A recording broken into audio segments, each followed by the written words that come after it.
All right, Chris Popper here in Bangor, Andy Pooler in his brand new home. Congratulations on your Thank you. home.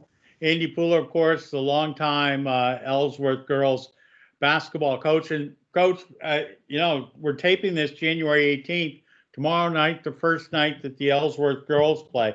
Normally by this time, I was trying to think, you played 10, 12 games, almost 2/3 of the season. We've been up to the county once, so the counties come down here. Normally, we're getting ready maybe for the last county trip to see Caribou and Presque Isle around the 20th, 27th of January.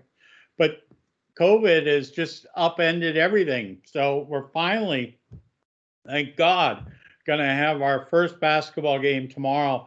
Tell us a little bit about that Tuesday, January 19th. How practices have gone. We're not going to be able to talk because of social distancing. We can't do our normal, post-game shows.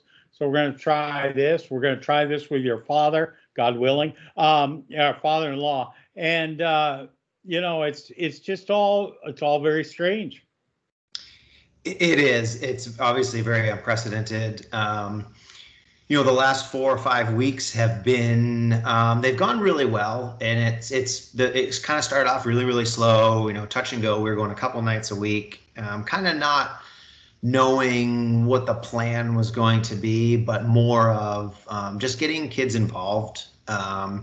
There's about 20 of us, just getting them something to do a little bit and try to ease our way in. So it seems like we started this a while ago, but it went by pretty quickly, and it's kind of nice that tomorrow there's a little bit of reward at the end of the tunnel.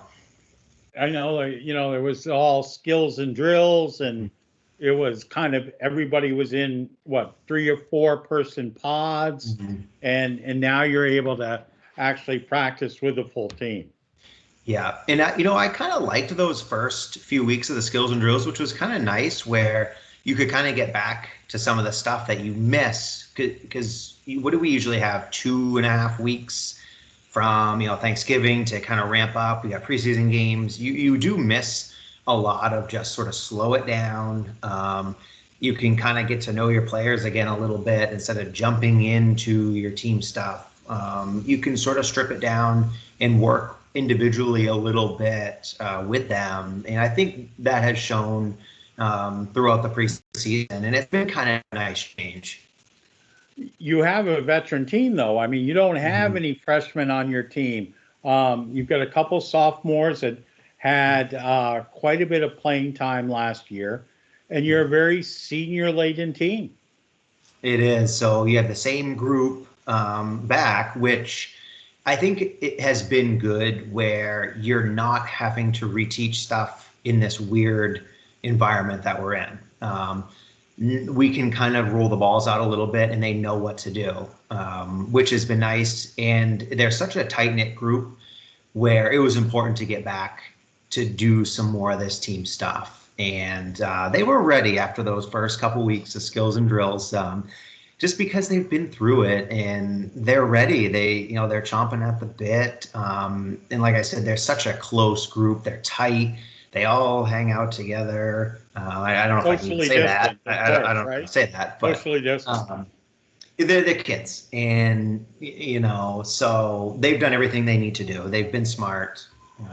They really, really want this to go through. How is it playing with masks?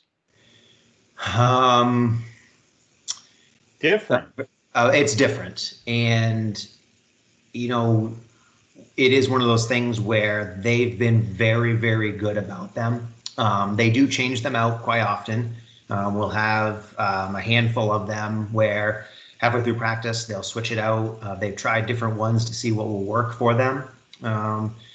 And it will be interesting, because I don't think you can properly condition doing line drills and doing this and that. You need to play games to understand how that is going to affect you, because it's different. Shooting, you're fiddling with it and just breathing. So it'll be interesting. I mean, I'm going to broadcast wearing a mask. So wow, okay.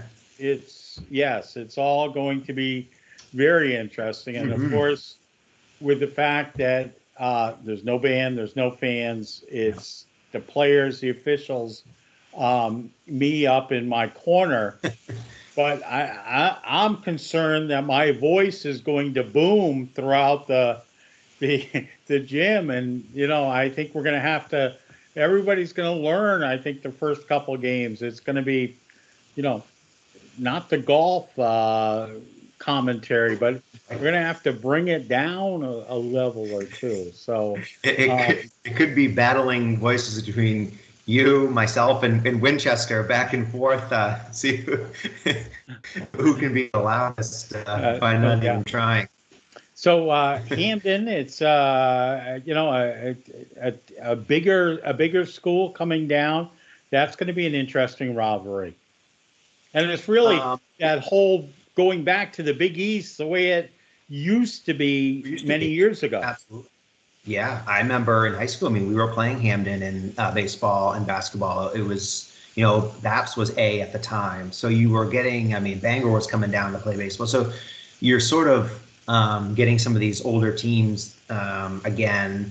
And it is kind of cool. I do miss going to the county. I will say, like, that trip and those coaches, that we have sort of a nice tradition. Been doing this for so long that you do look forward to that a little bit. 5-hour bus ride I can do without, quite honestly, but Yeah, 5-hour bus ride with a mask separated, you really can't talk. I think and having to have the windows open in December, not much fun. But yeah, so it is kind of cool to bring Hampden, and you look at some of these programs that have had really good success, Bangor, Brewer, Hampden. It's good. It's good. We can sort of gauge where we're at. And it is what it is. And it's just going to be fun to play. I mean, yeah. And we had talked about this as a group for a while. Today was, whatever happens this season, it doesn't matter. But to see you guys have an hour and a half of sort of normal, what it used to be a year ago, that is super important. They've smiled, they're smiling under their masks. They're trying hard. So every night we have a game or practice, there's an hour and a half where they can be kids again, and just worry about the distraction outside of everything.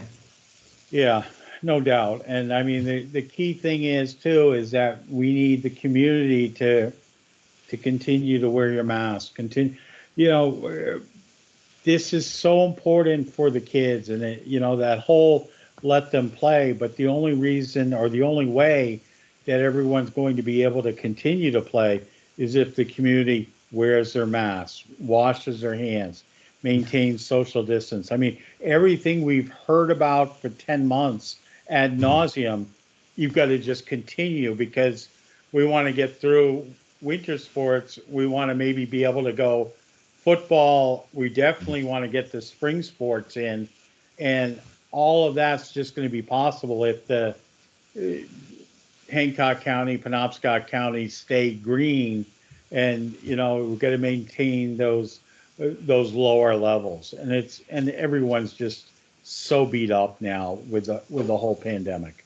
Right, and I hope that you saw a little bit in the fall where people were able to get out and watch the soccer teams, the cross country and stuff like that, and then hopefully now we don't get lax. But again, now every game is streamed. Every school is doing something. It's fun. Like I've already watched a few games. Makes coaching scouting a lot easier, doesn't it? Absolutely. So hopefully, it is tough. I feel bad for the parents because we do have such a veteran group. We got 6 seniors where, they ask, what's going to be senior night? You just don't know. But again, you do want them in the stands there for their daughter's last year. That's tough. That's a tough pill to swallow. So I guess now that the videoed it, you have a little bit of normal at night. You have your dinner, sit down, watch your daughter play. I try to make the best of it. Scream at the computer. Yeah. I mean, and it's, maybe everybody get a giant cutout head and place it Mhm. in I just don't know, but Yeah. it is good at least that the games will take place, Yeah. and we have to cheer and applaud for that. And we look forward to tomorrow night's first game. I can't wait. I mean, I it's been so long. I mean, it's been 10 months since I've done a basketball game Yeah. that it's just things you've taken for granted Oh, big time. are all now special, and you've got to Big time. cherish every one. Yeah, now I missed baseball season, missed a summer basketball season. I can't even go watch my own kid play. I'm sitting there watching it on my phone. So it is important, and I have sort of had that rejuvenation of coaching again because he just got ripped away. So I kind of feel like tomorrow it's like your first time ever going out, Yeah. even though it's year 10. I think I've been more excited in year 10 than I have been in a long time. So, but I get to do the JV game too. So I get to start, I get to coach the JV team. So that'll be kind of cool. Well, my plan is that I'm going to come down. I will broadcast the JV game on the stream, and Nice. then we will do the Ellsworth Hampden girls game, not only on the stream but on the radio as well. So Perfect. I'm going to come down and broadcast the JV game, and then we'll go from there. So Cool. don't Looking get forward. tossed on the first game because I don't know if they'll let you come back and coach the second. Clifford, God, I don't know. You might have to take him. I don't know. All right. Andy, thanks very much. Look forward to No, seeing you tomorrow. We'll wave socially we'll wave. distant. We'll Yep. we'll do the elbow chicken wing and Absolutely. go get them. Yeah. Great. Thanks, Chris. So we'll see you tomorrow night. All right. Thanks very much. Thanks.